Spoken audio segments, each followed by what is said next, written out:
ನಮಸ್ಕಾರಗಳು. ಸರ್ಕಾರಿ ನೌಕರರ ಒಂದು DA ಒಂದು ತುಟ್ಟಿಭತ್ಯೆಗೆ ಸಂಬಂಧಿಸಿದಂತೆ ಅಂತಿಮವಾಗಿ ಕರ್ನಾಟಕ ಸರ್ಕಾರವು ಒಂದು ಆದೇಶವನ್ನು ಹೊರಡಿಸಲಾಗಿದೆ. ಸೊ ಆತ್ಮೀಯ ಸ್ನೇಹಿತರೆ, ಈಗಾಗಲೇ ಈ ಒಂದು DA ಹೆಚ್ಚಳ ಬಗ್ಗೆ ಎಲ್ಲ ಊಹಾಪೋಹಗಳಿತ್ತು.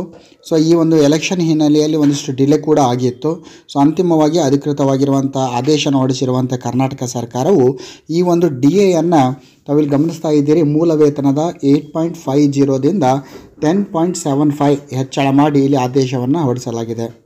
ಅಂದರೆ ಇಲ್ಲಿ ಈಗಾಗಲೇ ಇರುವಂಥದ್ದು 8.50 ಇತ್ತು, ಈಗ ಅದನ್ನು 10.75ಗೆ ಹೆಚ್ಚಳ ಮಾಡಲಾಗಿದೆ. ಸೊ ಒಟ್ಟಾರೆಯಾಗಿ DA 2.25 ಏನಾಗಿದೆ ಇನ್ಕ್ರೀಸ್ ಮಾಡಿ ಈ ಆದೇಶವನ್ನು ಸರ್ಕಾರವು ಹೊರಡಿಸಲಾಗಿದೆ. ಸೊ ಒಟ್ಟಾರೆಯಾಗಿ ಈ ಒಂದು ತುಟ್ಟಿಭತ್ಯೆಯ ದರವನ್ನು 1ನೇ ಜುಲೈ 2024ರಿಂದ ಇದು ಜಾರಿಗೆ ಬರ್ತದೆ. ಸೊ ನಿಮ್ಮ ಒಂದು ಮೂಲ ವೇತನ ಇದೆ, ಮೂಲ ವೇತನದಕ್ಕೆ 2.25 ಇಷ್ಟು ಪರ್ಸೆಂಟೇಜ್ ಏನಾಗುತ್ತೆ ಇದು ಇನ್ಕ್ರೀಸ್ ಆಗುತ್ತೆ. ಸೊ ಅಂತಿಮವಾಗಿ ಒಂದು ಪಾಸಿಟಿವ್ ನಿರ್ಧಾರವನ್ನು ತೆಗೆದುಕೊಂಡಿರುವಂಥ ಸರ್ಕಾರಕ್ಕೆ ಎಲ್ಲ ಸರ್ಕಾರಿ ನೌಕರರ ಪರವಾಗಿ ಧನ್ಯವಾದವನ್ನು ಅರ್ಪಿಸುತ್ತಾ ಜೈ ಹಿಂದ್, ವಂದೇ ಮಾತರಂ.